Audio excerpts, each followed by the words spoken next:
Hi, my name is Charlotte Owens, and for my needs assessment project, I chose to focus on adolescent substance abuse in Richmond, Virginia. The purpose of the study is to identify the factors contributing to the rise of substance abuse in adolescents. This presentation will provide demographic information, the challenges faced by these adolescents, what their strengths are, what we as a community can do to better support them, a plan of action, as well as my own personal reflections on the needs assessment process. In order to collect my data, I contacted 10 agencies that specialize in adolescent substance abuse treatment. 9 of the agencies either told me no after hearing what it is I wanted to interview them for, or just simply would not return my phone call. The agency that I was able to interview does not directly treat clients, however, they do ensure services are provided to clients by outside agencies. The treated sample size from the agency that I interviewed is 100 kids out of the 400 that they serve, so 25%. Each of these children is in custody of the Department of Social Services, and they are foster care children. These children range in age from 13 to 18 with a median age of 15. Although they serve children of all races, it is primarily African Americans that are being treated for substance abuse. Each of these children is treated on an outpatient basis, and their primary insurance is Medicaid. The most common substance abuse treated for in this sample size was marijuana. Although it is now medicinally legal in the state of Virginia, it is still not recreationally legal for anyone.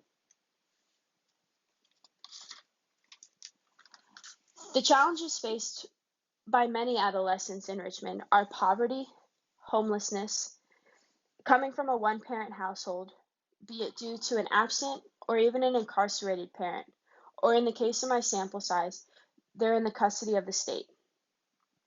Finally, there is a fundamental issue with the Richmond public school system. Currently, Richmond Public Schools are ineligible for Teach for America, which is an organization that provides teachers for underfunded city schools. In addition to this, Richmond Public Schools just don't have the funding to provide a safe learning environment. For example, one of the schools is infested with rats. The teachers have to come in early each day and wipe rat feces off the students' desks and ensure that their classrooms don't have any rats during the school day.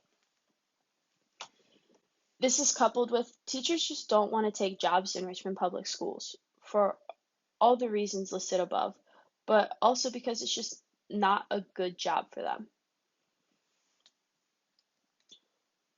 The strengths of adolescents in Richmond are that they're resilient.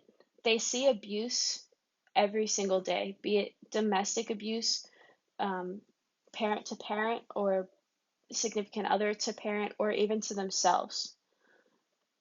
They also tend to witness murder at a higher rate than their white suburban counterparts. They also have a high level of self-awareness. They understand their circumstances and how the general public views them. So what do these kids need? They need behavioral counseling for things like PTSD and the overwhelming amount of kids that are diagnosed with ADD and ADHD. They need educational advocacy. These kids see themselves as self-fulfilling prophecies, and that there is a stereotype that all inner city Black kids are going to become drug dealers or incarcerated. They need somebody to come in and show them that there is more for them than just what the stereotype of them is. They also need increased access to support systems and to treatment.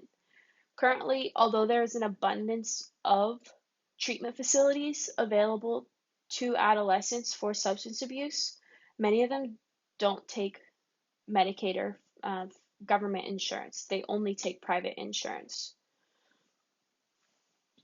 So next, my plan of action. We need school level interventions in Richmond. This can include things like Big Brothers Big Sisters, the organization that I currently intern for, having more access to Richmond Public Schools so that mentors can come in and show these kids that there is more for them than just whatever the stereotype is for them, be it becoming a drug dealer, becoming incarcerated, becoming homeless. Um, Again, these kids need more access to resources at the community level. Currently, they don't have a lot of access to after school programs or sporting programs in the same way that their white suburban counterparts do. They also need prevention programs. Um, this can include things like organizations such as Mothers Against Drunk Driving or Al Anon coming into schools and showing kids what it is to have a substance abuse disorder and all the other options that they have available to them, like being involved in sports, like being more involved in their community. So, in order to share my findings, because I only interviewed one agency, I plan to have an in person reflection with the person that I interviewed. So, now my personal reflection. I had a lot of hindrances to my data collection. I didn't have a lot of people that I could interview, or there was just no availability to interview someone. In addition to this, I did not find a lot of research on adolescent substance abuse, even though there is an abundance of treatment programs for it. I think having an increased amount of research in order to make treatment programs more widely available would be a huge source of learning for everyone. In the future, I hope for an open communication system. That more systems and agencies and social workers are able to share information and the research that they do with one another as opposed to it just being limited to a particular agency. So what did I learn? I learned that professional cooperation is incredibly difficult, and that persistence is necessary in order to get the results that I want and that I need in order to complete a needs assessment. Finally, I looked at the community and organizational process.